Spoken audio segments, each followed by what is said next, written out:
السلام عليكم ورحمة الله والبركاته.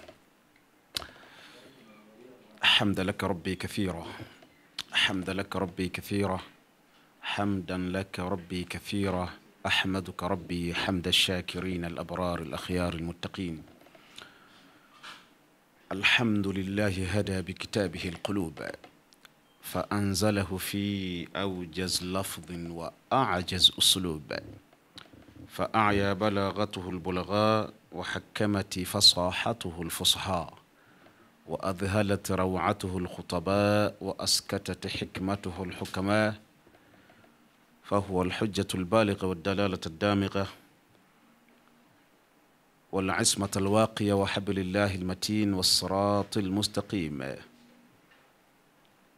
أشهد أن لا إله إلا الله خصنا بخير كتاب أنزل وأكرمنا بخير نبي أرسل وأتم علينا النعمة بأن جعل لنا الإسلام دينا شرعا وجعلنا بالإسلام خير أمة خرجت للناس، نأمر بالمعروف وننهى عن المنكر ونؤمن بالله ولو آمن أهل الكتاب لكان خير لهم منهم المؤمنون وأكثرهم الفاسقون.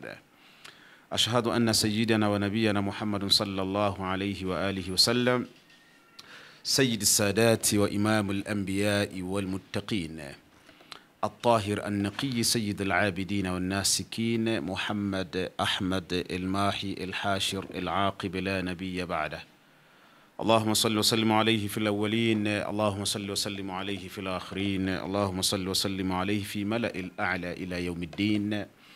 ومن ثم أما بعد، سيادة الحاضرون الأكارم المشاهدون الكرام، نرحب بكم في هذه الحلقة وفي هذا الأيام من شهر رجب، وعندنا كما هو مشهور قصة الإسراء والعروج ستكون تتلى في بعض الأماكن والمساجد والحفلات، ونحن نريد أن نوضح بعض الأسرار وبعض العبر والدروس والنقطات ومما نتعلم من هذه القصة الشريفة. والله سمعناها منذ طفولنا وكبرنا، وإلى الآن لم تزل هذه القصة تتلى والتاريخ يتلى. يقول تبارك اسمه المجيد ورب الأرض والسماء: سبحان الذي أسرى بعبده ليلا من المسجد الحرام إلى المسجد الأقصى الذي باركنا حوله لنريه من آياتنا إنه هو السميع البصير. ويقول تبارك اسمه المجيد الرحيم الرحمن رب الأرض والسماء والنجم إذا هوى ما ضل صاحبكم وما غوى وما ينطق عن الهوى إن هو إلا وحي يوحى علمه شديد القوى إلى أن قال لقد رأى من آيات ربه الكبرى.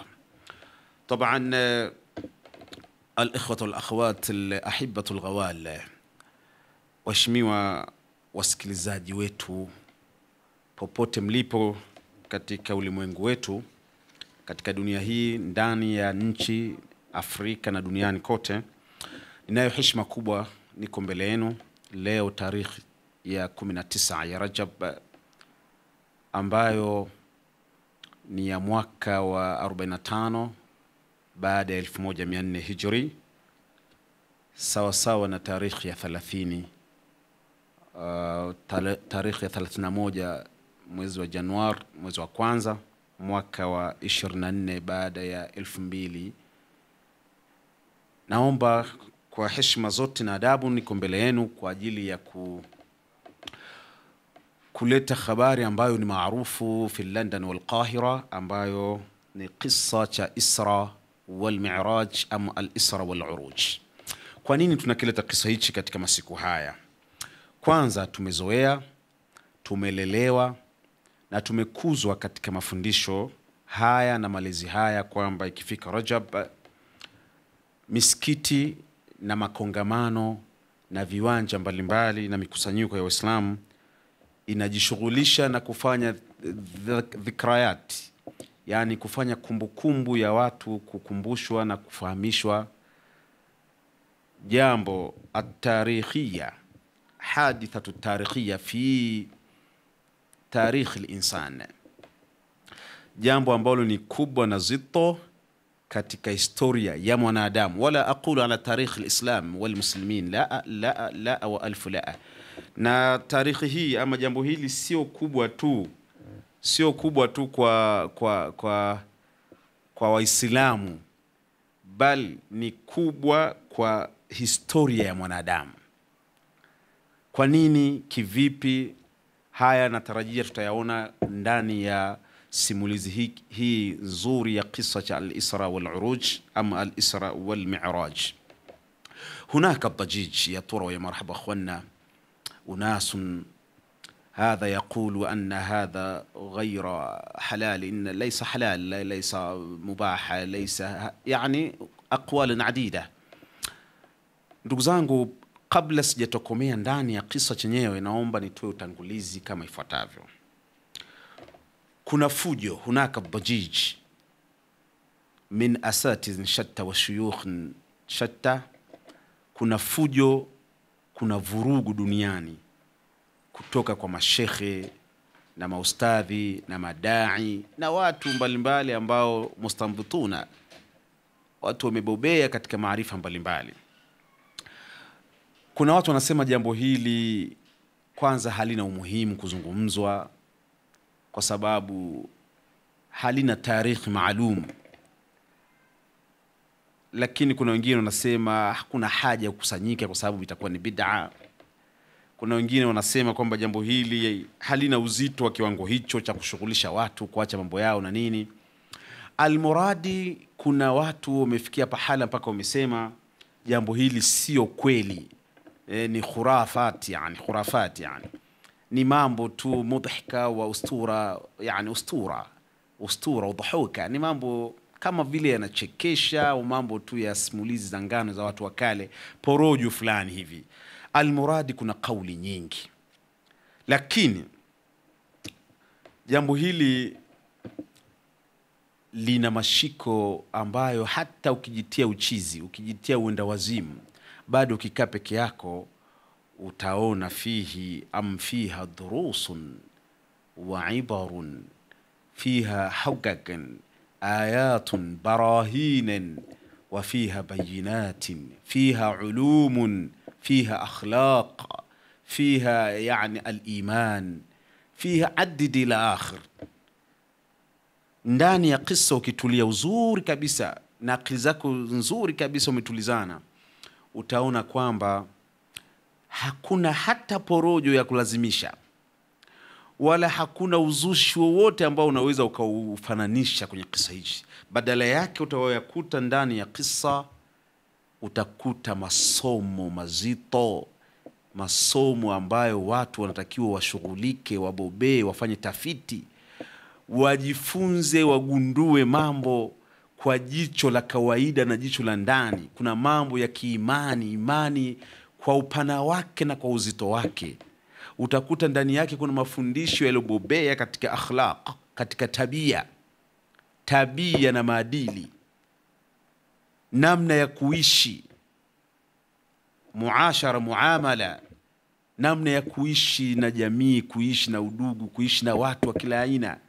Ndani ya kisa utakuta kuna hoja nzito za kudhihirisha uwepo wa Mungu, ukubwa wa Mungu, uwepo wa pepo, uwepo wa malaika, uwepo wa moto, uwepo wa vitu ambavyo ni ghaibia. Ndani ya kisa unapata barahin wa hukaka wa ayatin wa bayinat.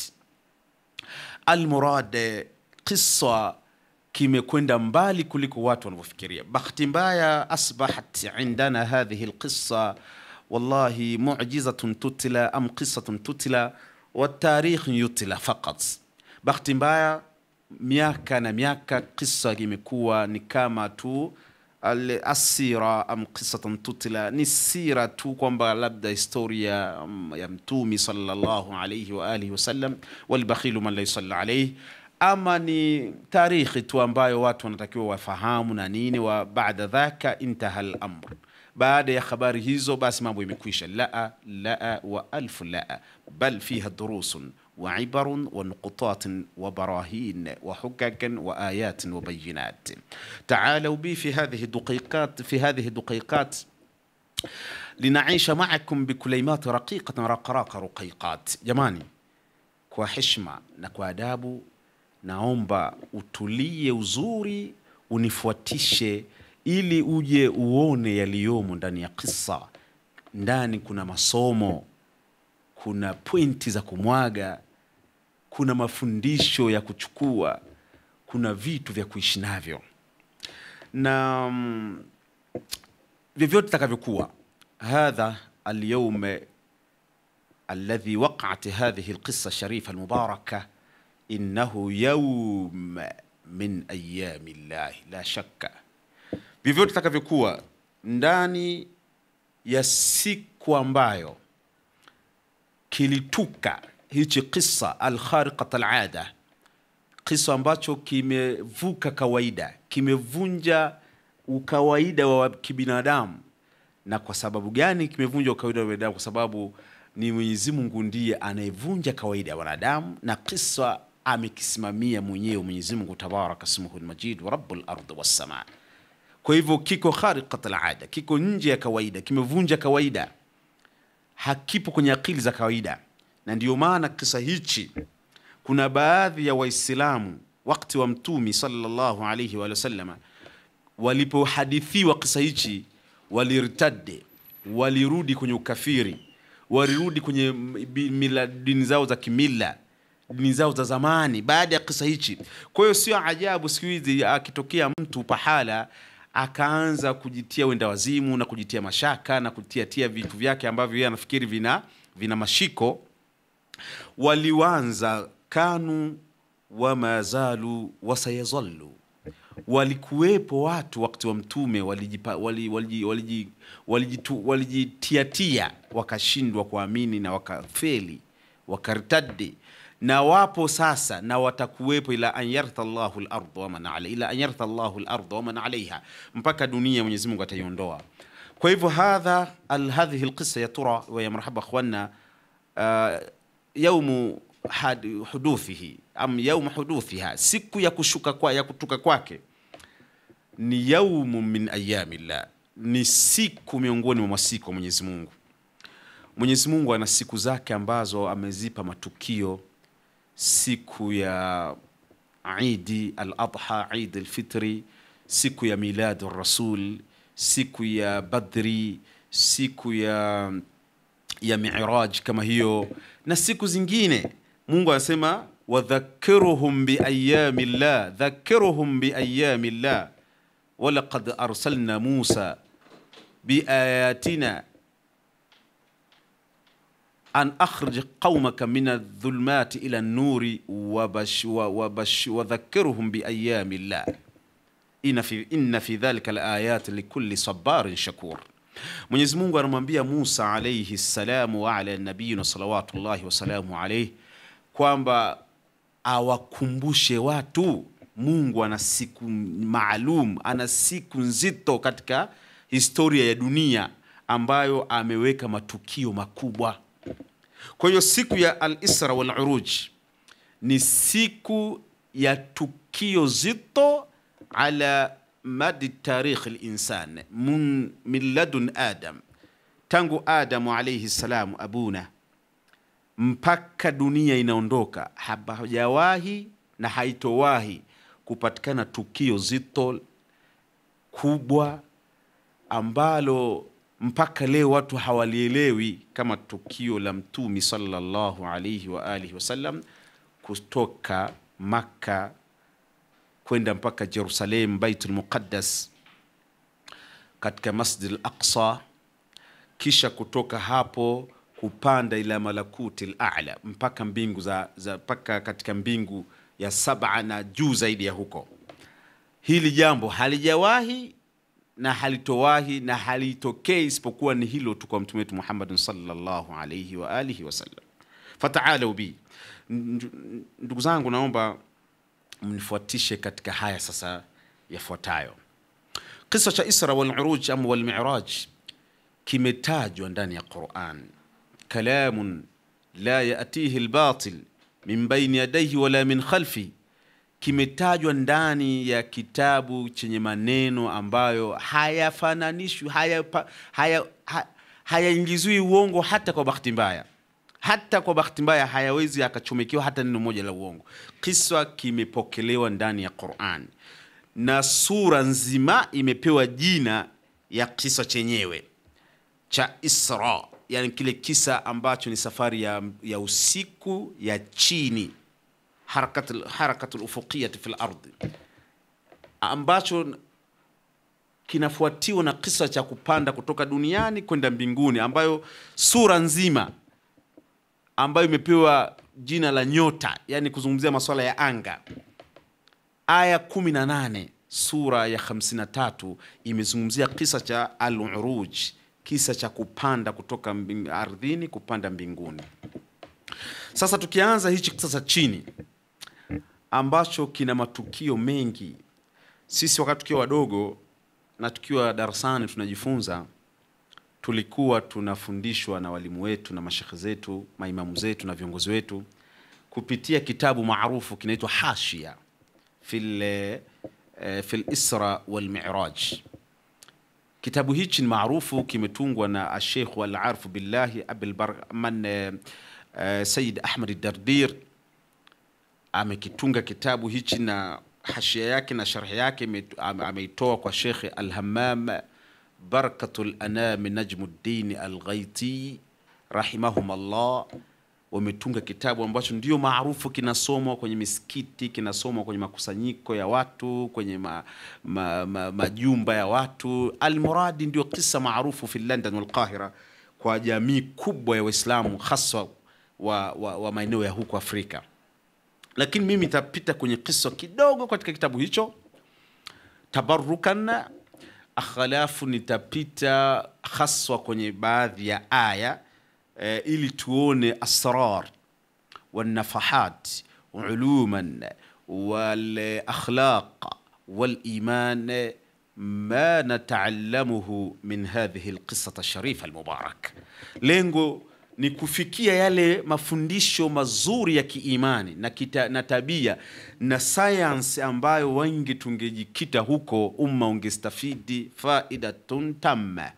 Lakini bahati mbaya tumebaki kwenye kusema kisa sio cha kweli, kisa ni cha kweli, kisa kusoma ni bid'a, kisa kusoma ni halali, kisa kilitokea katika Rajab, la kilitokea katika Shawwal, Dhulqa'da, sio 27, ilikuwa katika Rabi'ul Awwal, Rabi'ul Awwal. Huko ndiko tumebobea zaidi kuliko kwenye habari za kisa. Kisa kipo, bahati mbaya hatujafaidika nacho kwa sababu tumejikita kwenye mizozo zaidi. Sasa sura ambayo inazungumzia kisa cha Isra wal Uruj ni sura ya 17 aya ya kwanza. Sura hii inaitwa surat Bani Israil au inaitwa surat al-Isra. Baadhi ya riwaya wanaita surat Subhana, lakini al-arjah ni Bani Israil, surat Isra. Hiyo ndiyo maarufu zaidi. Sura hii ina aya 111. Sura kimpangilio wa Qur'ani ni ya 17, lakini kimpangilio wa kushuka ni sura ya 50 kushuka. Ni sura ya 50 kushuka, na katika sura za al-mi'at, yani zile sura ambazo zina zaidi ya aya 100, aya 111. Sura hii imeshuka baada ya surat al-Qasas, na kabla surat Yunus. Sura Bani Israil, surat al-Isra, imeshuka kabla ya surat al-Qasas na kabla ya surati Yunus yenyewe imeshuka hapo katikati yake hizo sura. Sura hii inatanguliwa na surati Nahl huko nyuma, na mbele inafuatiwa na surati al-Kahf. Lakini sura hii ina rafiki yake ndani ya Qur'ani, laha nadhira, ina rafiki yake wa sura hii ni surati Yusuf. Surati Yusuf ina aya 111. Ukizichanganya sura hizi aya zake unapata aya 222, aya 222. Kwa nini kuna uhusiano wa sura hizi? Surati Yusuf ndiyo inazungumzia Bani Israil, inazungumzia kizazi na historia na utumwa waliokuwa nao au walioupata kizazi cha Waisraeli katika nchi ya Masra. Akhalafu wakapata mulukan wa nubuwa wa risala. Kizazi hichi kikapata heshima ya baadhi yao kuwa wengi mitume, manabii. Historia yao katika surati Yusuf yote, na baba yao na nani na ghasia na vyote vilivyotokea. Akhalafu surati Isra inazungumzia heshima yao, namna itakavyopanda na kushuka. Lakini pia sura hii na kisa chenyewe ambacho kinazungumzwa, kisa kinaonyesha wanaukabidhi utume Bani Israil, kizazi chao chote kinaukabidhi utume siku ya Isra katika Baitul Muqaddas, Masjid al-Aqsa. Wanaukabidhi utume kwa mtume wetu Muhammad sallallahu alayhi wa alihi wasallam, wanakiri kwamba yeye ndiyo mtume na yeye ndiyo imamul anbiya wal mursalin, na unakabidhiwa ujumbe wa Qur'ani kwa ummati Muhammad, kwa sababu sayahmilunaha, wataubeba wa ujumbe wa Qur'ani kwa dunia nyingine yote paka ila an yartha Allahu al-ardh wa man alayha. Kwa hiyo sura ina ujumbe mkubwa sana na ni rafiki wa sura ambayo nimetoka kitaji surati Yusuf. Lakini sura hufati bitasbih wa tahmid wa subqat bil ma'iyya. Ya Allah, ma akrama wa ma arhama wa ma a'zama. Sura yenyewe ambayo inazungumzia kisa, kabla hatujakianza, sura imezungukwa na tasbihi na tahmid. Sura imezungukwa na tasbihi na tahmid. Ukianza sura ya nyuma yake, Mwenyezi Mungu ameanza kwa sura iliyosema ata amrullah fala tasta'jiluhu subhanahu wa ta'ala amma yushrikun. Kwa hiyo sura ya nyuma yake imeanza kwa subhana, na sura ya baada ya sura Isra imeanza kwa alhamdulillahi alladhi anzala ala abdihi alkitab. Na sura yenyewe al-Isra imeanza kwa subhana alladhi asra bi'abdihi min al-masjid al-haram ila al-masjid al-aqsa alladhi barakna hawla linuriyahu min ayatina.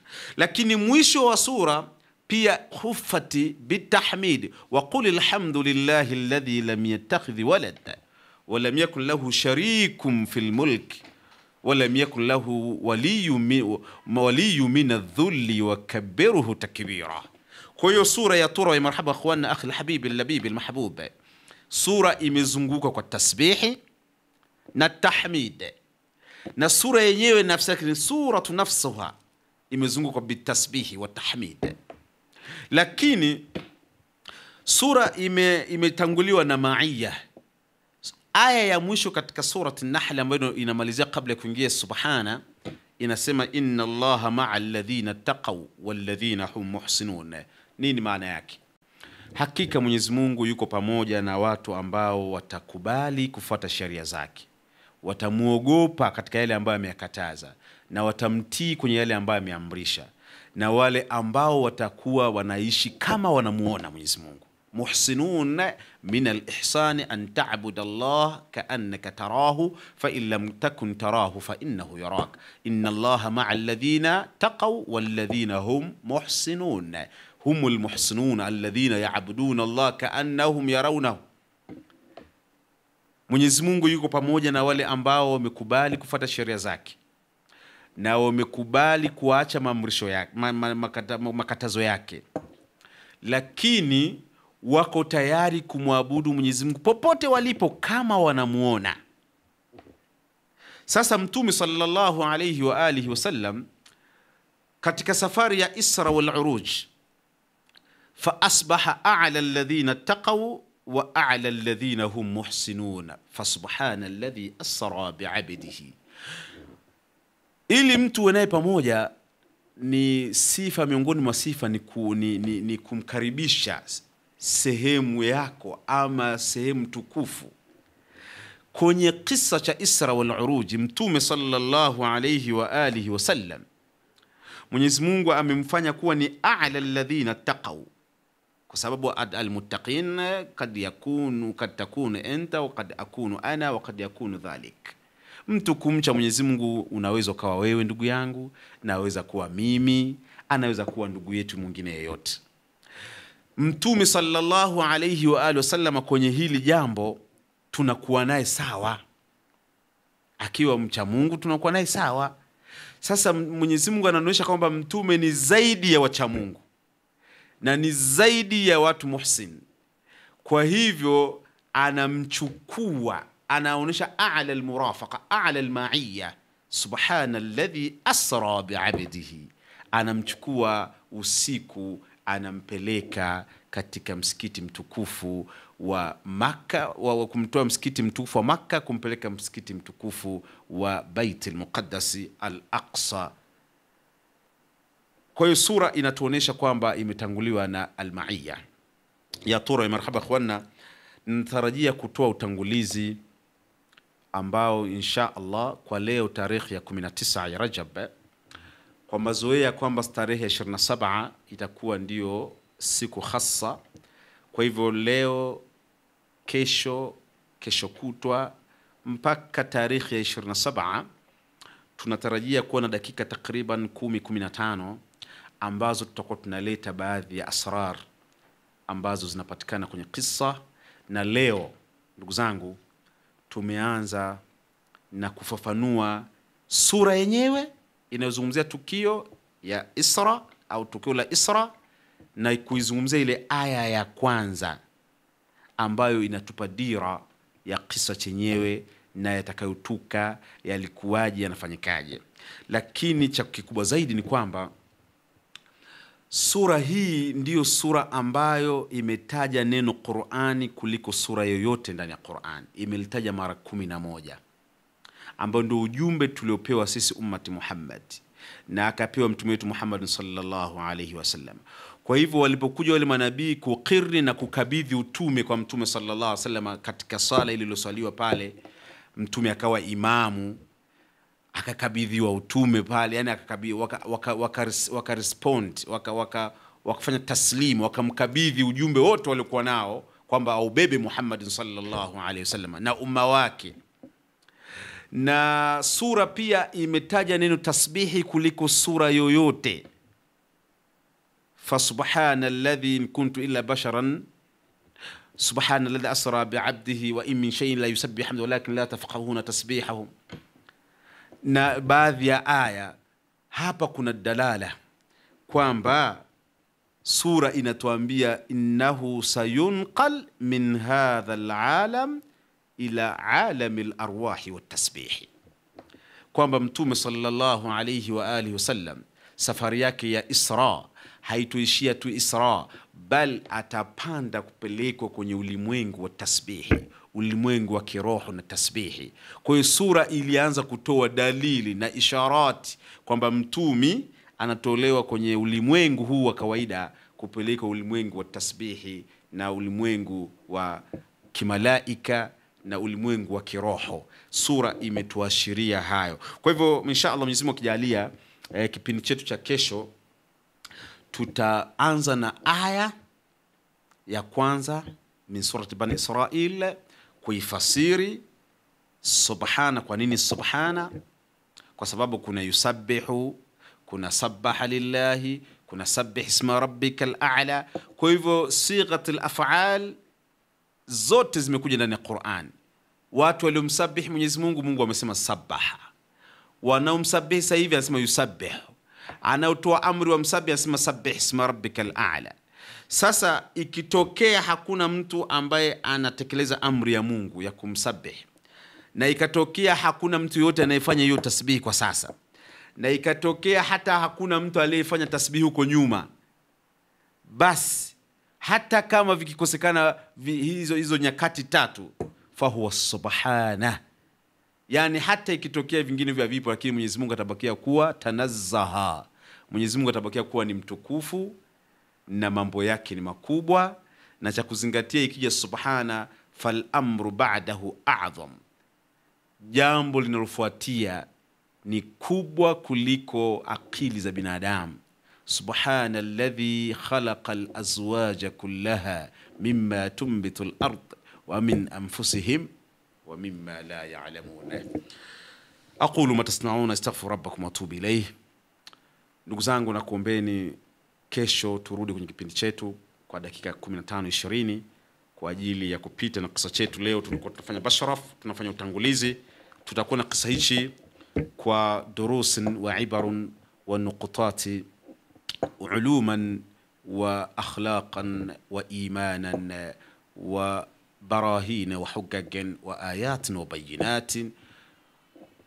لا تكن بعيد. والسلام عليكم ورحمة الله وبركاته.